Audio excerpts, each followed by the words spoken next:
Hello everyone, कैसे हैं आप लोग। Welcome to the study UT mechanical YouTube channel dedicated to mechanical engineering department. Okay, तो हम लोग जैसे कि बहुत सारा कमेंट आ रहा था कि इंडस्ट्रियल इंजीनियरिंग को स्टार्ट किया जाए, तो आज हम लोग industrial engineering and production management start कर रहे हैं। और हम लोग ये जो बुक है ये हमारा है RS खुरमी, ठीक है। तो इससे पहले हम लोग RK राजपूत को सॉल्व कर रहे थे, अब हम लोग करेंगे RS खुरमी और JK गुप्ता का जो पब्लिकेशन है मैकेनिकल के लिए, जिसमें 5000 प्लस क्वेश्चन है, उसको हम लोग सॉल्व करने जा रहे हैं। और पहला सब्जेक्ट हम लोग का है इंडस्ट्रियल इंजीनियरिंग, राइट। देखिए, बहुत सारा कमेंट आता है, सर इंडस्ट्रियल कराइए, IC इंजन कराइए। ठीक है, IC इंजन अभी नहीं हुआ है, तो IC इंजन भी स्टार्ट हो जाएगा, उसका भी कल से या परसों से वीडियो ने स्टार्ट हो जाएगा। बाकी सॉम टर्म थर्मो हीट फ्लूइड सारा का पड़ा हुआ, प्रोडक्शन मटेरियल साइंस जितना सब्जेक्ट है सब कराया हुआ है। ठीक है, तो आप जाइए, RK जैन का सिलेबस पड़ा हुआ है, आप लोग जाइए, सिलेबस डिस्क्रिप्शन में लिंक दे देंगे और वहाँ से भी देख सकते हैं। तो चलिए हम लोग स्टार्ट करते हैं। और कभी भी मैं अगर नहीं बोलता हूँ कि लाइक शेयर सब्सक्राइब, तो आप अपना चैनल मानिए। अगर आप मैकेनिकल इंजीनियर से हैं, मैकेनिकल इंजीनियर डिपार्टमेंट से, तो आप इस चैनल को खुद से लाइक कीजिए। अगर आपको अच्छा लग रहा तो, अगर आपको नहीं अच्छा लग रहा तो आप बेसिक डिसलाइक कर सकते हैं। बट अगर सच में वर्थ इट हो रहा है, जिस तरह आप लोग का कमेंट आ रहा है कि बहुत अच्छा बनाया है सर, तो प्लीज़ लाइक किया कीजिए, एटलीस्ट लाइक कीजिए और शेयर कीजिए थोड़ा सा, क्योंकि हम चाहते हैं इसमें अच्छा से अच्छा और सारा कंटेंट दे। ठीक है, हम इसको मैकेनिकल जो है मतलब इंडिया का सबसे बेस्ट बनाना चाह रहे हैं। उसके लिए हम सारा टीचर का व्यवस्था करेंगे, हर वो चीज़ इसमें हम करने जा रहे हैं, राइट। लेकिन आप उसके लिए आपको सपोर्ट थोड़ा करना पड़ेगा। ठीक है, आप देख लीजिए, इंडिया में कोई भी अच्छा नॉनटेक का बहुत अच्छा चैनल मिल जाएगा, लेकिन मैकेनिकल का बिल्कुल नहीं मिलेगा। ठीक है, सिविल का भी एक दो है, लेकिन मैकेनिकल का नहीं मिलेगा। रीज़न क्या है कि एक दो बनाता है, उसके बाद क्या करता है, व्यू नहीं मिल पाता है, तो क्या करता है, वो नॉनटेक में चला जाता है या फिर जॉब का अपडेट देने लगता है। लेकिन हम करना चाह रहे हैं ओनली इससे related, like RK Jain, RS खुरमी, सारा थ्योरी एक एक टॉपिक का हम कराएंगे। इसके अलावा अच्छा एजुकेटर लाएंगे जो हर चीज़ को क्लियर कराएंगे, यहाँ तक कि हम प्रैक्टिकली करा के दिखाएंगे आप लोग को। थर्मो पावर प्लांट का रिव्यू कराएंगे। तो आप प्लीज़ सपोर्ट कीजिए, शेयर कीजिए। ठीक है, तो चलिए आप लोग के कमेंट के अनुसार हम लोग इंडस्ट्रियल को स्टार्ट करने जा रहे हैं। ठीक, और ये जो है जो भी गवर्नमेंट एग्ज़ाम आपको जो इंजीनियरिंग पूछा जाता है, चाहे वो DRDO हो, ISRO हो, SSC JEE हो, RRB JEE हो, मतलब कुछ भी हो जिसमें आता है, लाइक गेट हो, IAS हो, हम कुछ सॉल्व भी उस तरह का क्वेश्चन कराएंगे, गेट IAS का भी सॉल्व कराएंगे। तो चलिए हम लोग स्टार्ट करते हैं इसका। ठीक है, इंडस्ट्रियल का फर्स्ट लेक्चर है ये। लेक्चर जो है ये फर्स्ट उसका होगा, लेक्चर फर्स्ट वीडियो। ठीक है, चलिए स्टार्ट करते हैं हम लोग फर्स्ट क्वेश्चन से। देखिए, फर्स्ट क्वेश्चन बोल रहा है वर्क स्टडी इन्वॉल्व। तो सबसे पहले हमको देखना पड़ेगा वर्क स्टडी होता क्या है, राइट। तो देखिए, वर्क स्टडी के बारे में हम लोग को पहले देखना पड़ेगा वर्क स्टडी क्या होता है।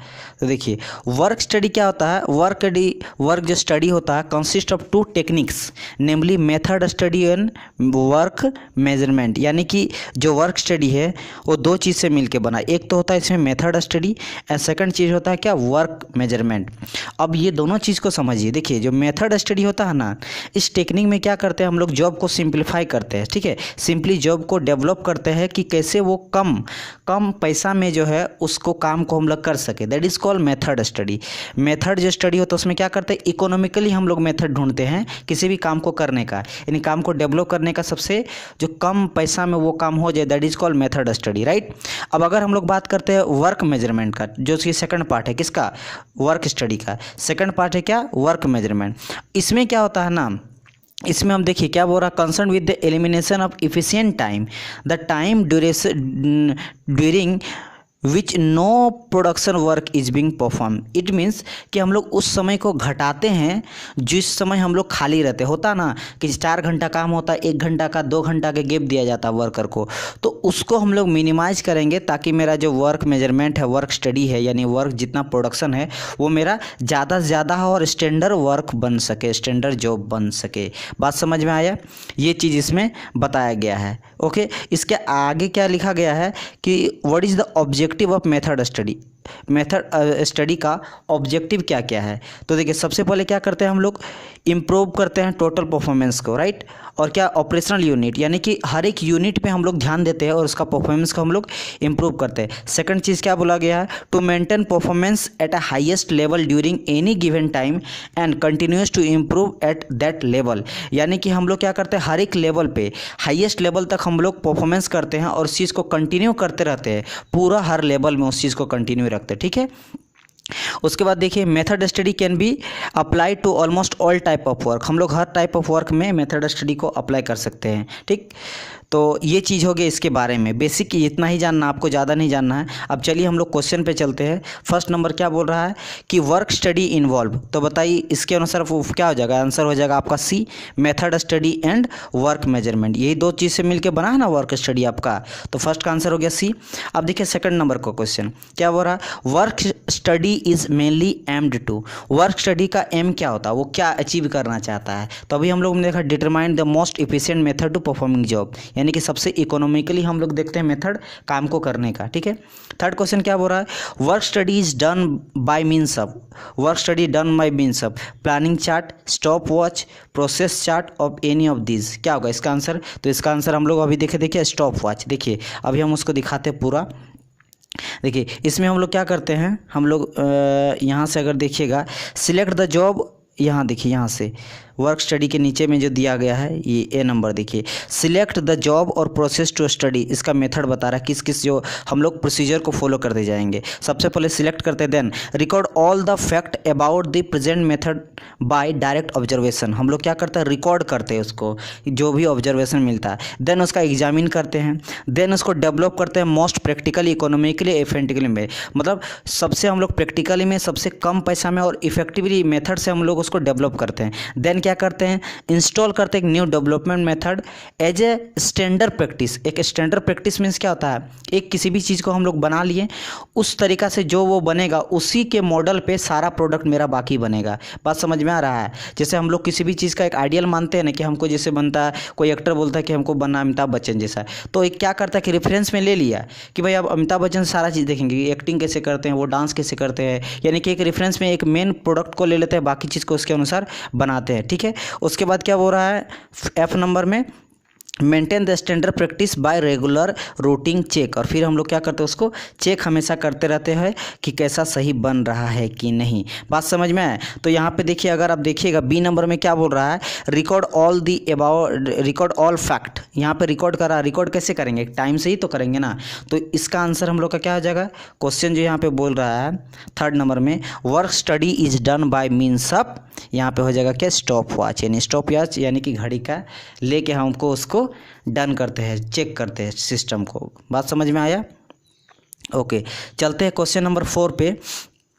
देखिए क्वेश्चन नंबर 4 क्या बोल रहा है, the symbol as shown in figure 6.2a in work study means of. तो इस क्वेश्चन को पढ़ने से पहले हम लोग पहले कुछ देखना पड़ेगा। देखिए यहाँ पे कुछ सिंबल यूज होता है जो वर्क स्टडी में जो भी हम लोग सिंबल यूज़ करते हैं उसके बारे में जानना है। अगर ये सर्कुलर रहता है इसको हम लोग बोलते हैं कि ये ऑपरेशन हो रहा है, it means it's involve A change in the location और कंडीशन ऑफ ए प्रोडक्ट, यानी कि जब वो ऑपरेशन चल रहा है तो उसको हम लोग किससे दिखाते हैं, एक सर्कुलर से दिखाते हैं, ठीक है, सर्कल से दिखाते हैं। देन इसके बाद अगर हम लोग बात करते हैं बी नंबर में, अगर ये आपका रहेगा स्क्वायर टाइप में तो इसको हम लोग बोलते हैं इंस्पेक्शन, ठीक है, ये क्या होता है इंस्पेक्शन होता है, ये चीज़ आप लोग ध्यान रखिएगा। इसके अलावे अगर हम लोग बात करते हैं कि अगर एक एरो जैसा रहेगा ये दिखाता है ट्रांसपोर्टेशन, क्या होता है ये ट्रांसपोर्ट जब हम लोग करते हैं एक जगह से दूसरे जगह में, दैट इज कॉल्ड एरो से इसको शो करते हैं।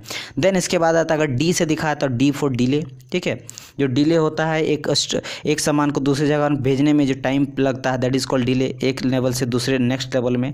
और जब आपका दिखाएगा ये रेक्टेंगल टाइप का, एक ट्रेंगल टाइप का दिखाएगा डाउनवर्ड, तो इसका मीन्स होता है क्या स्टोरेज कर रहे हैं, जो भी हम प्रोडक्ट बनाएं उसका स्टोरेज करते हैं, ठीक है, ये चीज़ है इसमें। अब हम लोग चलिए क्वेश्चन पे चलते हैं। तो क्या बोल रहा था यहाँ पे सबसे पहले 4th नंबर में, the symbol as shown in figure 6.a in work study means. अब देखिए यहाँ पे फर्स्ट क्या बोल रहा है, यहाँ पे इसको देखिए 6.2 को अगर आप देखिएगा 6.2 को अगर आप देख रहे हैं तो 6.2 का क्या बोला है कि इसमें क्या दिखा रहा है, क्या यहाँ पे बोल रहा है the symbol 6.2 work study means. तो वर्क स्टडी मीन्स तो इसका आंसर क्या हो जाएगा, यहाँ पे ऑपरेशन हो जाएगा। वर्क स्टडी मीन्स ऑपरेशन का बात कर रहा है, मीन्स ऑपरेशन, ठीक है। ए नंबर में जो दिखा रहा है हम बताए थे जो सर्कुलर रहता है उसको हम लोग क्या दिखाते हैं, ऑपरेशन दिखाते हैं। अगर यहाँ पे बी का बात कर रहा है 2nd नंबर में बी, तो बी का मैंने आपको क्या बताया था, याद कीजिए। बी का मैंने आपको बताया था कि ये हो जाएगा आपका इंस्पेक्शन। जब आपका रहेगा एक स्क्वायर टाइप में तो वो क्या कहलाता है वर्क स्टडी में, इन्फेक्शन कहलाता है।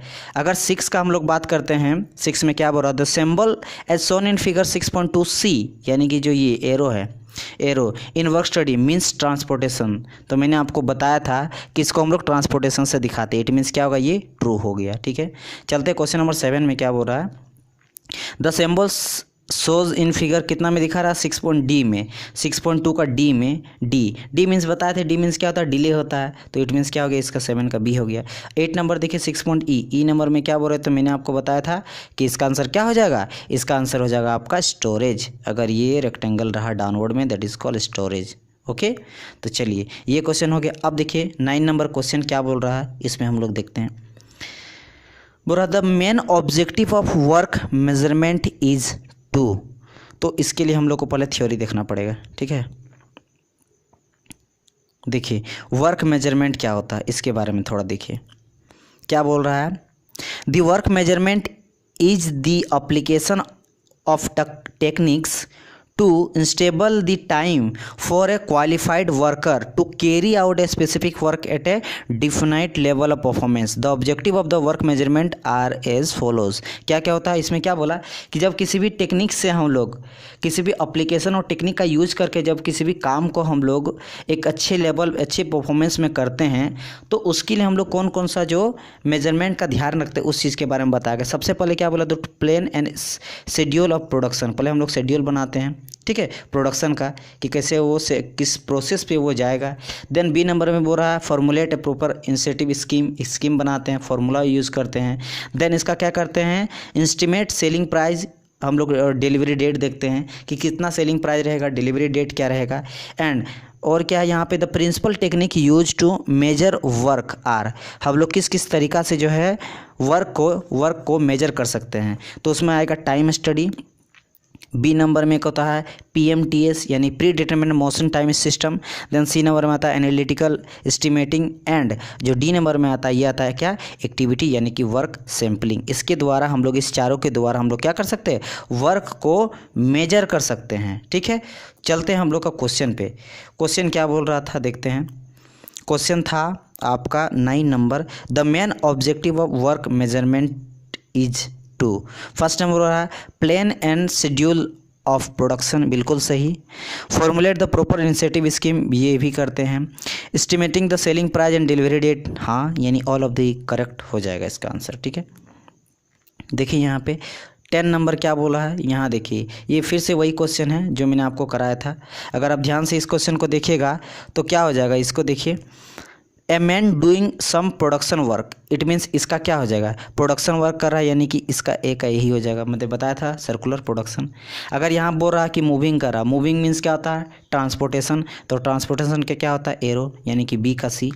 अगर यहाँ बोल रहा है कि कबल say anything and is waiting, waiting बोल रहा है, इट मीन्स इसका मीन्स क्या है कि ये डिले हो रहा है, यानी कि सी का हो जाएगा बी। एंड लास्टली क्या बोल रहा है, holding the object, holding object, तो इसका मीन्स क्या हो जाएगा, पी का हो जाएगा आपका डी, यानी होल्डिंग ऑब्जेक्ट मीन्स उसको कैरी करके जो स्टोरेज करके रखता है, उसको हम लोग दिखाते हैं ट्रायंगल से, राइट। तो ये चीज़ है 10th नंबर क्वेश्चन। चलते हम लोग 11 नंबर क्वेश्चन पे क्या बोलता है, देखिए 11 नंबर क्वेश्चन क्या बोल रहा है, the average time recorded by work study man for an operation is called. तो देखिए एक छोटा सा डेफिनेशन है, इसके लिए आपको देखना पड़ेगा। यहाँ पे देखिए, यहाँ पे अगर देखिएगा नोट में, यहाँ से ये वाला, अगर इसको आप देख रहे हैं इस लाइन को ध्यान से देखिएगा, तो इसमें क्या लिखा हुआ है, यहाँ बोल रहा है द स्टैंडर्ड टाइम और allowed time is the total time in which a job should be completed at the standard performance. It is obtained by the adding all allowance to the basic time or the normal time. और B number में क्या बोल रहा है, the average of the time recorded by the work study man for an operation is called representative time, यानी representative time उसको बोलते हैं जो एक वर्कर लेता है क्या, जो एवरेज टाइम रिकॉर्ड होता है वर्क स्टडी में, उसको हम लोग क्या बोलते हैं, रिप्रेजेंटेटिव टाइम लेते हैं। एंड स्टैंडर्ड टाइम क्या होता है, स्टैंडर्ड टाइम या फिर अलाउंस टाइम क्या होता है, ये जो होता है टोटल टाइम जो काम करने में लगता है, वर्क को पूरी तरह से कंप्लीट करने में लगता है, उसको हम लोग बोलते हैं क्या, स्टैंडर्ड टाइम। बात समझ में आया। अब देखिए क्वेश्चन यहाँ के क्या बोल रहा है, the average time recorded by the work study man for an operation is called. तो इसका आंसर क्या हो जाएगा, इसका आंसर हो जाएगा क्या, सी, यानी कि रिप्रेजेंटेटिव लाइन। समझ में आया। जो भी एवरेज टाइम लेता है, एवरेज अभी मैंने आपको बताया था ना, एवरेज टाइम लेता है उसको क्या बोलते हैं हम लोग, रिप्रेजेंटेटिव टाइम। देखिए एक बार देख लीजिए, एवरेज टाइम देखिए यहाँ पे B number, the average time recorded by the work study man क्या बोलते हैं इसको, रिप्रेजेंटेटिव टाइम। और समझ में आया। देखिए 12 नंबर में क्या बोल रहा question, the time taken by a trained worker to perform an operation while working on a study space is known as, यानी कि अगर कोई ट्रेन वर्कर है वो किसी काम को कर रहा है जो कि स्टडी स्पीड के स्पेस के साथ कर रहा है, एक लेवल में कर रहा है, एक स्पीड में कर रहा है, तो उसको हम लोग क्या बोलते हैं, तो इस तरह का स्टडी जो होता है इसको हम लोग बोलते हैं क्या, स्टैंडर्ड टाइम। ये जो लेता है that is called standard time, जो मैंने अभी आप डिफाइन किया था। देखिए स्टैंडर्ड टाइम क्या था, स्टैंडर्ड टाइम और allowed time is the total time in which job should be completed at standard performance. तो स्टैंडर्ड परफॉर्मेंस कौन करेगा, इट मीन्स जो वर्कर रहेगा, जो ट्रेन रहेगा वही स्टैंडर्ड परफॉर्मेंस करेगा। तो ये हो गया क्या, स्टैंडर्ड टाइम बोलते हैं इसको, जो कि एक वर्कर जो ट्रेन वर्कर करता है। बात समझ में आए। चलते हैं क्वेश्चन नंबर 13 पे। देखिए यहाँ पे एक आ जाता है क्या, स्टेरिंग डायग्राम। ठीक है, स्टेरिंग डायग्राम। तो स्टेरिंग डायग्राम के लिए पहले देखिए यहाँ पे क्या होता है स्टेरिंग डायग्राम, इसको हम लोग देखते हैं। देखिए स्टेरिंग डायग्राम क्या यहाँ पे बोल रहा है, the steering diagram is use, ये बेसिकली वर्क स्टडी में हम लोग यूज़ करते हैं, वर्क स्टडी का एक पार्ट है। तो स्टेरिंग डायग्राम क्या होता है, इसमें हम लोग चेक करते हैं the relative value of various layouts, यानी डिफरेंट टाइप का लेआउट चेक करते हैं कि कैसे उसको, उस प्रोसेस को किया जाए, उस वर्क को करने का लेआउट चेक करते हैं। सेकंड में क्या करते हैं हम लोग, इसमें worker and working at a place, यानी कि हम लोग देखते हैं कि वर्कर और वर्किंग जो है वो किस प्लेस में है, कहाँ से कहाँ जा रहा है।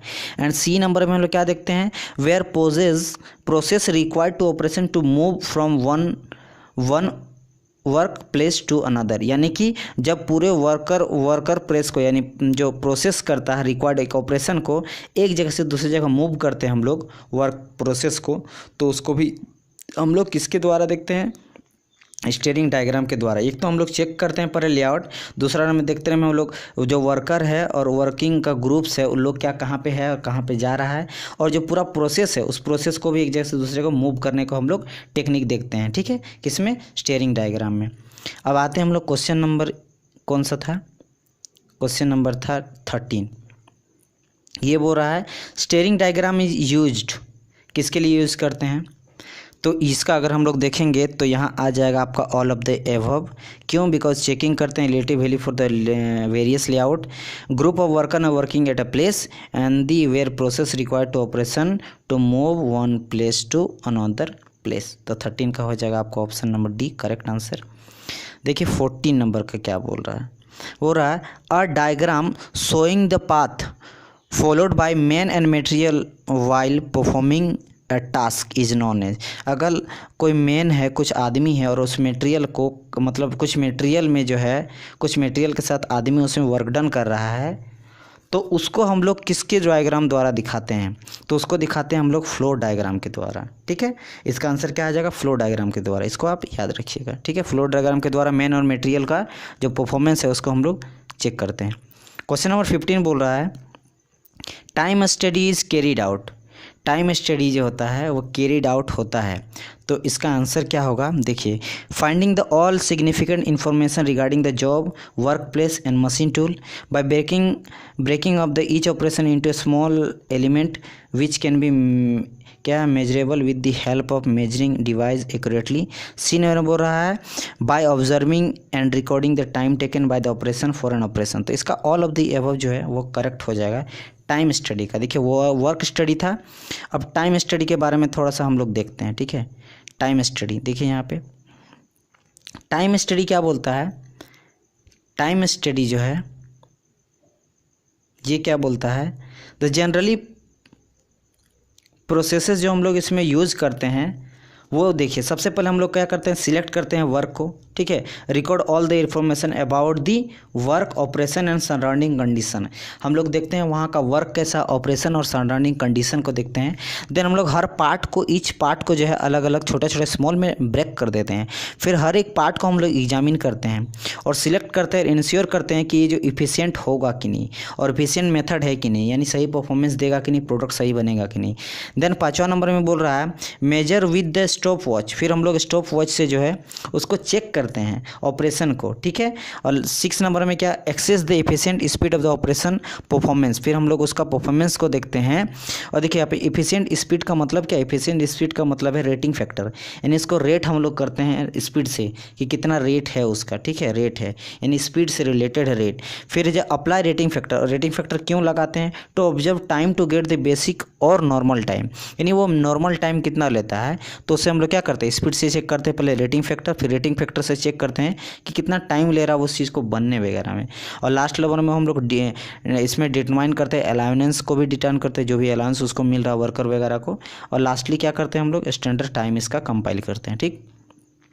अब देखिए, तो इसी से रिलेटेड ये क्वेश्चन है जिसमें बोल रहा है कि time study is carried out.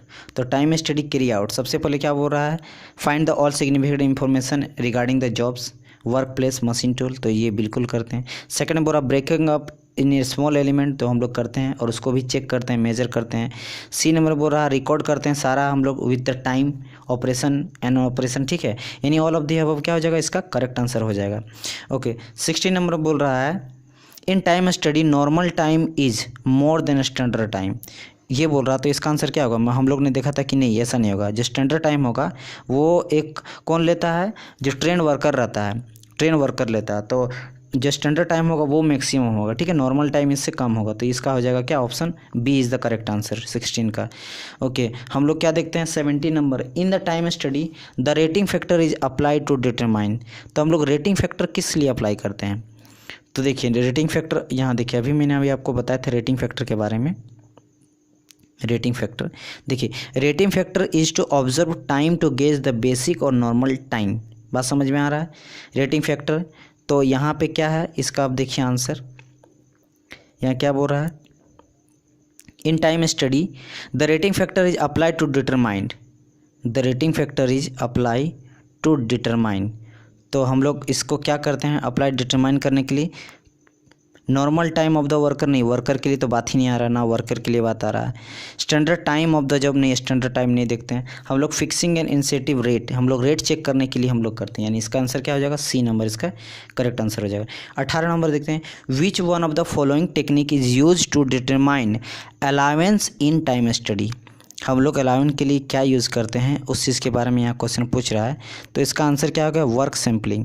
हम लोग क्या करते हैं, छोटा छोटा वर्क सैम्पलिंग लेते हैं और वर्क सैंपल के द्वारा हम लोग क्या करते हैं, उसको चेक करते हैं अलाउंस। देखो यहाँ भी हम लोग जस्ट पढ़े थे पीछे में, तो इसके बारे में था कि हम लोग छोटे छोटे पार्ट में उसको बांटते हैं, फिर उसको हम लोग चेक करते हैं, उसका टाइम देखते हैं, मैनेजमेंट करते हैं, और लास्टली हम लोग क्या लेंगे, यानी कि उसको टेक्निक देखते हैं कि कितना अलाउंस दिया जा रहा है, तो वो वर्क सैम्पलिंग द्वारा दिया जाता है, ठीक है।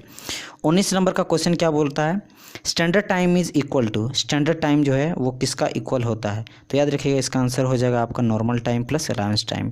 जो नॉर्मल टाइम हो जाता है प्लस अलाउंस टाइम, इन दोनों से मिलता है तो बन जाता है क्या, मेरा स्टैंडर्ड टाइम। और स्टैंडर्ड टाइम जो होता है वो मैक्सिमम होता है, ठीक है, नॉर्मल टाइम से, जो इससे पहले क्वेश्चन था।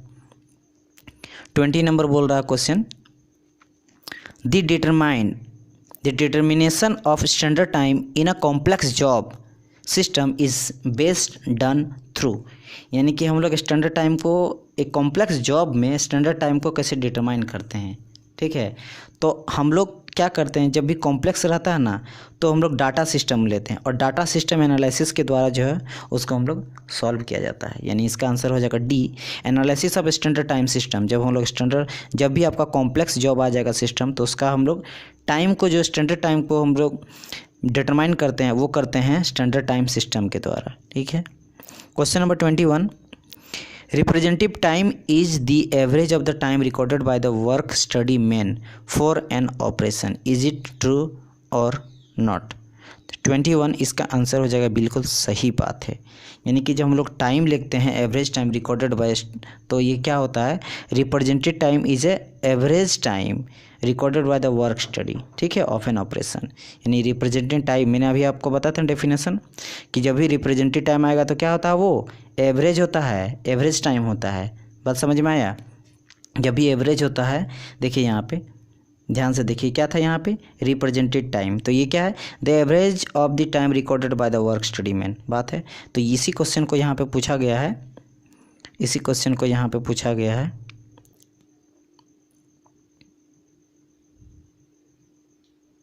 क्वेश्चन नंबर था 20, to determine the standard time of any 21 था, represented time is the average of the times recorded by work study man of an operation, ठीक है, एग्री कर रहा है इस बात को। 22, normal time is the ratio of representative time to the rating factor, is it true और not, ये पूछा तो ये हो जाएगा आपका गलत, नहीं है, ऐसा गलत बात है। नॉर्मल टाइम जो होता है रिप्रेजेंटेटिव बाय रेटिंग फैक्टर नहीं होता है, ठीक है। 23 क्या बोल रहा है, क्वेश्चन नंबर देखते हैं। 23 में बोल रहा है आपका कि performance rating is equal to observation performance plus normal performance, observant performance minus normal performance, observant performance into normal performance. तो ये जो है कोई भी आंसर नहीं होगा, बिकॉज परफॉर्मेंस रेटिंग जो होता है वो नॉर्मल टाइम से हम लोग चेक करते हैं कि ये स्मॉल पार्ट्स में कितना टाइम ले रहा है, ठीक है। तो ये जो है none of the above, D इसका करेक्ट आंसर होगा, क्योंकि यहाँ observation performance into normal performance से बात नहीं है, यहाँ परफॉर्मेंस रेटिंग से हम लोग चेक करते हैं कि इंडिविजुअल पार्ट जो है कितना ले रहा है टाइम, ठीक है, और से हम लोग अलाउंस चेक करते हैं कि एक्स्ट्रा टाइम कितना इसको देना चाहिए, तो ये सबसे रिलेटेड ये नहीं है। 23 का हो जाएगा ऑप्शन नंबर डी। 24 चलते हैं।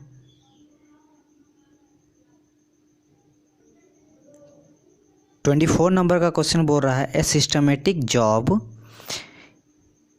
Improvement sequence will consist of, ठीक है, यानी कि एक जो जॉब होता है जो सिस्टमेटिक तरीक़ा से कर सकते हैं, उसको इम्प्रूव अगर उसको करना चाहते हैं तो वो जो है उसमें हम लोग motion study, time study, job enrichment, यानी all of the above correct होगा। यानी कि किसी भी जॉब को अगर इम्प्रूवमेंट चाहते हैं तो उसमें हम लोग अगर सब चीज़ का यूज़ करते हैं, चाहे वो मोशन स्टडी हो, टाइम स्टडी हो, जॉब इनरिचमेंट हो, तो वो ज़्यादा बेटर होगा, ठीक है। तो ये इसका आंसर क्या हो जाएगा, ऑल ऑफ दी अबव हो जाएगा करेक्ट आंसर, ठीक है। 25 नंबर का क्वेश्चन क्या बोल रहा है, time study is use to, जो टाइम स्टडी होता है उसको हम लोग यूज़ करने के लिए क्या करते हैं, ये standard time determine standard cost, बिल्कुल हाँ, स्टैंडर्ड कॉस्ट निकालते हैं, फाइनली हम लोग निकालते हैं ना स्टैंडर्ड कॉस्ट कितना लगेगा, जो कि नो लॉस नो प्रॉफिट होगा, ज़्यादा से ज़्यादा प्रॉफिट हो सके और बहुत ही वो बेटर हो सके, राइट। सेकंड नंबर क्या हो रहा है, determine the number of machine a person में रन, बिल्कुल हाँ, हर एक लिमिटेशन क्या है, छोटे छोटे पार्ट में लोग तोड़ के देखते थे कि आदमी कितना जो है और एक पार्टिकल में कितना यूज कर रहा था। तो जाहिर सी बात है अगर एक तोड़ के हम लोग देख रहे हैं कि प्रत्येक वर्क जो है कितना आदमी कर रहा है, इट मीन्स वो कितना मशीन रन कर रहा है, वो भी मेरा पता चल जाएगा। सी नंबर में क्या बोल रहा है, provide a basic for setting piece क्या है, एक सेकंड देखने दीजिए, पीस प्राइज और इंसेंटिव वेज, बिल्कुल हाँ, यानी कि इंसेंटिव वेज और पीस प्राइज मीन्स जो वेज होता है, वेज मीन्स होता है जो दिया जाता है पैसा, राइट, जो वीकली पैसा दिया जाता है दैट इज़ कॉल्ड वेज। तो वेज तो रहेगा वो क्या करेगा, बेसिक प्रोवाइड करेगा, provide a basic for setting piece, यानी कि पीस प्राइस, यानी कि एक जो पर्सन रहता है पर पर्सन के हिसाब से वेज दिया जाता है, वो भी सही, यानी ऑल ऑफ द अबव क्या होगा, इसका करेक्ट आंसर हो जाएगा टाइम स्टडी के लिए। बात समझ में आए? देखो टाइम स्टडी जब भी बोल रहा है तो समझ लीजिए कि एक स्टैंडर्ड टाइम निकालने के लिए किया जा रहा है, एलिमेंट को छोटे छोटे पार्ट में तोड़ के टाइम के द्वारा उसको देखा जा रहा है, सेटिंग देखा जा रहा है कि कितना वो टाइम ले रहा है, उस बेसिस पे हम लोग डिटरमाइन करते हैं कि एक आदमी जो है अगर 10 प्रोडक्ट है तो 10 आदमी लगा दिए तो वो कितना टाइम ले रहा है, उसमें एफिशिएंट वगैरह चेक करते हैं, तो उसमें सारा चीज़ का हम लोग यूज़ करते हैं, ठीक है। अगर हम लोग बात करते हैं 25 नंबर का क्वेश्चन, 26 में क्या बोल रहा है कि time study is carried out to determine the time required to complete job by. तो देखो जब भी बोल रहा है ना, क्या बोल रहा है, determine the time required to complete a job, तो ये एन एवरेज द्वारा हो जाएगा। एन एवरेज वर्कर जो करेगा ना वो जो है वो टाइम जो लेता है that is called complete time लेता है, ठीक है। तो इसका आंसर हो जाएगा क्या, option number C is the correct answer. Question number 27, micro motion study. तो इससे पहले हम लोग को देखना पड़ेगा माइक्रो मोशन स्टडी होता क्या है। देखिए माइक्रो मोशन स्टडी के बारे में होता क्या है बेसिकली, क्या माइक्रो मोशन स्टडी जो होता है तो इसमें हम लोग क्या करते हैं कि देखिए सबसे पहले ये जान लीजिए कि micro motion study was originated by Frank B Gilbreth. ठीक है, ये जो हैं साइंटिस्ट इन्होंने इसको ओरिजिनेट किया था और इनका आइडिया ये था कि हम लोग क्या करते हैं, जो ह्यूमन एक्टिविटी है ना उसको डिवाइड कर देंगे पर बेसिस पे, जो लोग कैसे काम कर रहा है, वो लोग कैसे मूवमेंट कर रहा है। बेसिकली क्या कहता है, एक प्रोडक्ट को बनाने में अगर आप 10 आदमी लगा देंगे तो क्या करता है, उसमें 10 आदमी में 2 आदमी काम करता है, बाकी आदमी हो सके ना काम करता हो। तो इनका क्या था कि आप जो काम करे एक जितना वो टाइम ले, लेकिन वर्कर को एक प्रोडक्ट को एक आदमी को दे दीजिए और उसके प्रत्येक एक्टिविटी देखिए कि वो कैसे वो काम कर रहा है, राइट। तो उसको हम लोग बोलते क्या थे, उस लॉ को हम लोग बोलते इस मूवमेंट को हम लोग बोलते थे जिबलिंग्स। ठीक है, it is name given to the micro motion to an operation. यानी कि माइक्रो मोशन मीन्स क्या होता है, देखिए नाम से क्या पता है, micro motion study.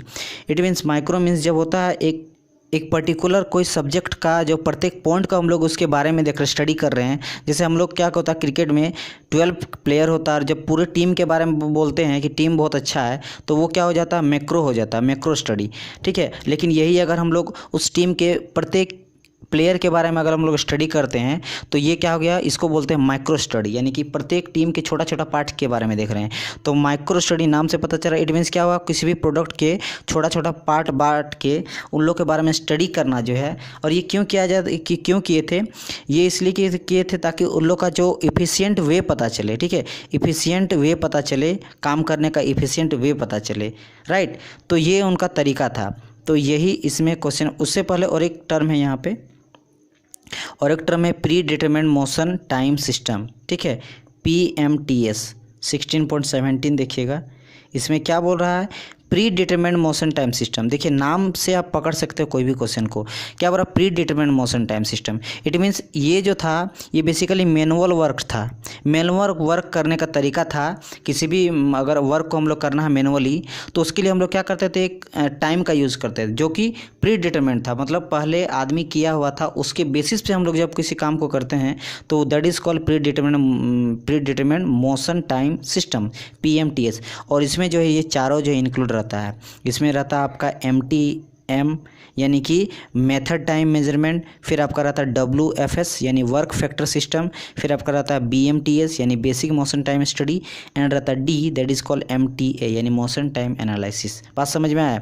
Pre determined में क्या करते हैं, सबसे पहले याद रखा है मैनुअली वर्क करने का तरीका है। कोई भी वर्क को हम लोग अगर मैनुअली करते हैं तो एक हम लोग pre determined element motion time का यूज करते हैं। ठीक है, जिसमें ये सारा इंक्लूड होता है। और माइक्रो मोशन में हम लोग क्या करते हैं, माइक्रो मोशन में इंडिविजुअली हम लोग तोड़ देते हैं और तोड़ के किसी भी चीज़ का स्टडी करते हैं ताकि efficient way of doing work उस चीज़ का पता चल पाए। और ये कौन थे, जिबलर्थ दिए थे। और इस मोशन को हम लोग बोलते क्या है, इसको बोलते थवलिंग्स। ठीक है, THERBLIGS क्या होगा इसका, थर्बिल्स। ठीक, देखते हैं अब क्वेश्चन में हम लोग आ जाते हैं।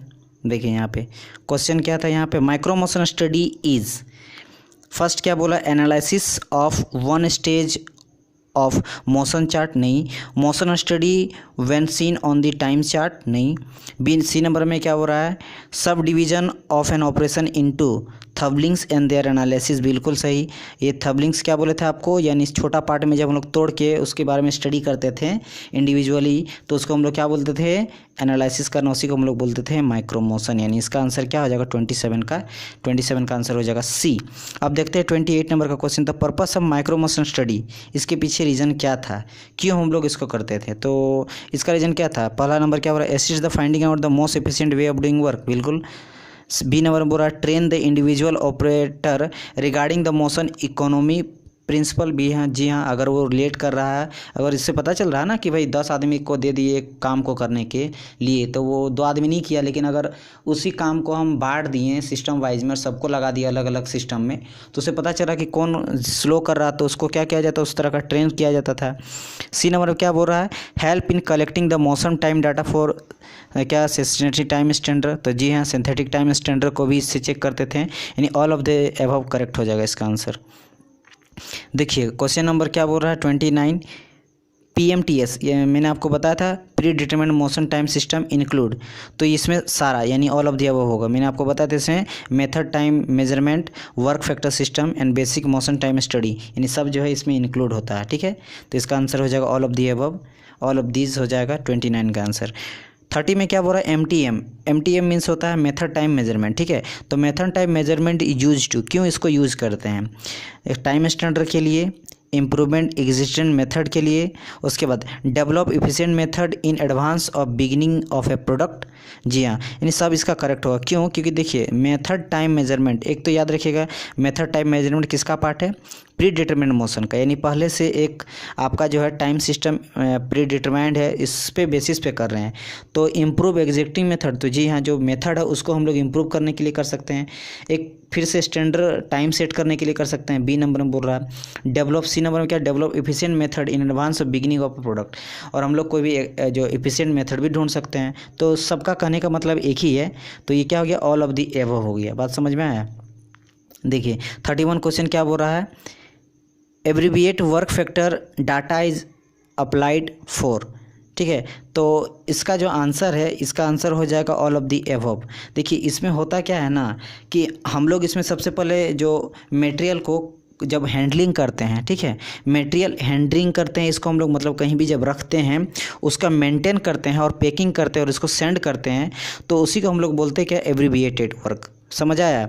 उसको क्या करना, मटेरियल को रखना, उसको मेंटेन करना और पैकिंग करके शिपिंग वगैरह करना को हम लोग क्या बोलते हैं, तो उसको हम लोग बोलते हैं एब्रीविएटेड वर्क फैक्टर। तो इसका भी हो जाएगा ऑल ऑफ दीज हो जाएगा इसका आंसर।